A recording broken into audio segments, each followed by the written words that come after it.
ಹುಕ್ಕೇರಿ ತಾಲೂಕಿನ ಸಮಗ್ರ ನೀರಾವರಿ ಯೋಜನೆಗಳ ಅನುಷ್ಠಾನಕ್ಕೆ ಆಗ್ರಹಿಸಿ ರೈತರು ನಡೆಸ್ತಾ ಇರುವ ಬೃಹತ್ ಪ್ರತಿಭಟನೆ ಇಂದು 3ನೇ ದಿನಕ್ಕೂ ಮುಂದುವರೆದಿದೆ. ಕಳೆದ 3 ದಿನಗಳಿಂದ ಅಹೋರಾತ್ರಿ ಹೋರಾಟ ನಡೆಸ್ತಾ ಇರುವ ರೈತರಿಗೆ ಸರ್ಕಾರದಿಂದ ಯಾವುದೇ ಸ್ಪಂದನೆ ಸಿಗದ ಹಿನ್ನೆಲೆಯಲ್ಲಿ ಕರ್ನಾಟಕ ರಾಜ್ಯ ರೈತ ಸಂಘ ಹಾಗೂ ಹಸಿರು ಸೇನೆ ಸಂಘಟನೆಗಳು ಹುಕ್ಕೇರಿ ಪಟ್ಟಣ ಬಂದ್ಗೆ ಕರೆ ನೀಡಿದ್ದು, ಬಂದ್ಗೆ ವ್ಯಾಪಕ ಬೆಂಬಲ ವ್ಯಕ್ತವಾಗಿದೆ.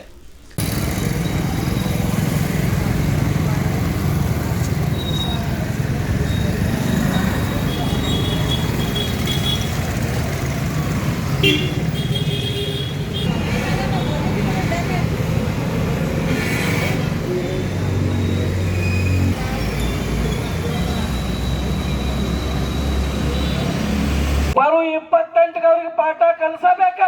ಅವ್ರು ಬರೀ ಏನು ಗೊತ್ತೈತೇನೆ, ರೊಕ್ಕ ಕೊಟ್ಟು ಶರೆ ಕೊಟ್ಟು ಖಂಡ ಕೊಟ್ಟು 1,000 ರೂಪಾಯಿ ಕೊಟ್ಟು ಓಟ್ ಹಾಕಿರ ಇವ್ರು ಹೂತ್ರದಾರ ಹೋಗ್ತಾರೆ ತಿಳ್ತಾರ. ಬರ್ರಿ ವರ್ಷ ಐತಿ ನಿಮಗೆ ಮಾರಿ ಹಬ್ಬ, ಬರ್ರಿ ಬರ್ರಿ 28ಗೆ ಬರ್ರಿ, ನಿಮಗೆ ಮಾರಿ ಹಬ್ಬ ಮಾಡ್ತಾವ. ನಾವು ಓಟ್ ಅಟ್ಟಲ್ಲ ರೊಕ್ಕ ಕೊಡಕ್ ಬಂದ್ರ ಮಂದಿ ಬೆಳಿತಾರ. ನಮ್ಮ ಊರ್ಗಳು ಏನು ಹೇಳಿರಲ್ಲ, ಕೊಲ್ಲಾಪುರ ಮ್ಯಾಟ್ ತಂದು ಇಡ್ರ ಹೇಳಿರ ಹೇಳಿದಾರಿಲ್ರಿ.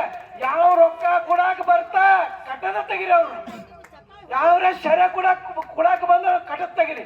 ಆಮೇಲೆ ಮುಂದಿನ ನೋಡೋಣ ಏನ್ ತಿಳಿದಾರ ಇವ್ರ.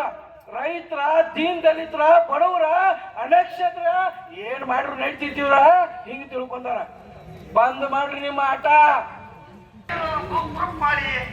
ಶಂಕರಲಿಂಗ ಅಧಿಸಿದ್ದೇಶ್ವರ ಇವ್ರು ಅಧಿಸಿದ್ದಲ್ಲಿ ಪೈಸಲ್ ಆಗಿದಾವಲ್ಲ, ಈಗ ಚಾಲನೆ ಒಳಗೈತಿ.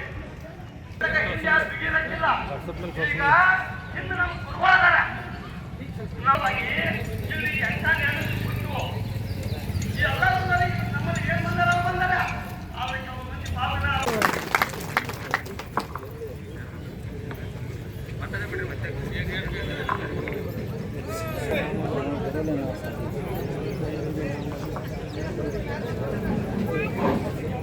ಸ್ವಾರ್ಥಕ್ಕಾಗೆಲ್ಲ, ವೈಯಕ್ತಿಕ್ಕಾಗೆಲ್ಲ, ಯಾವ ಪಕ್ಷಕ್ಕಾಗೆಲ್ಲ ಏನೂ ಅಲ್ಲ.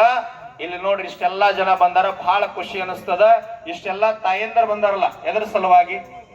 ನಮಗ ನೀರ್ ಬಂದ್ರ ಹುಕ್ಕೇರಿ ಸಮಗ್ರ ಅಭಿವೃದ್ಧಿ ಆಗ್ತದ, ನಮಗ ಬೆಳಿ ಬರ್ತದ. ಬೆಳಿ ಬರ್ತಂದ್ರ ಒಳ್ಳೆ ಬೆಲೆ ಸಿಗ್ತದ. ಬೆಲೆ ಸಿಗ್ತಾರ ನಾವು ಕೂಡ ಒಂದಿಷ್ಟು ಒಳ್ಳೆ ಜನರ ಹತ್ರ ಬದುಕಲಿಕ್ಕೆ ಸಾಧ್ಯದ ಸವಲತ್ತುಗಳಿಂದ ಅವ್ರು ಬಂದಾರ. ಆ ಎಲ್ಲಾ ತಾಯಂದ್ರಿಗೆ ಒಂದು ಜೋರಾದ ಚಪ್ಪಾಳೆ ಮೂಲಕ ಧನ್ಯವಾದ ಸಲ್ಲಿಸ್ರಿ. ಮತ್ ಇನ್ನೊಂದು, ಪರೋಕ್ಷವಾಗಿ ಪ್ರತ್ಯಕ್ಷವಾಗಿ ಹೋರಾಟಕ್ಕ ಅಕ್ಕಿಯನ್ನ, ಅನ್ನವನ್ನ, ಯಾರ ಹಣವನ್ನ ಕೊಟ್ಟಿರಲ್ಲ ಅವರೆಲ್ಲರಿಗೂ ಕೂಡ ಒಂದು ಜೋರಾದ ಚಪ್ಪಾಳೆ ಮೂಲಕ ಧನ್ಯವಾದ ಸಲ್ಲಿಸ್ರಿ. ಈಗ ನವನಿರ್ಮಾಣ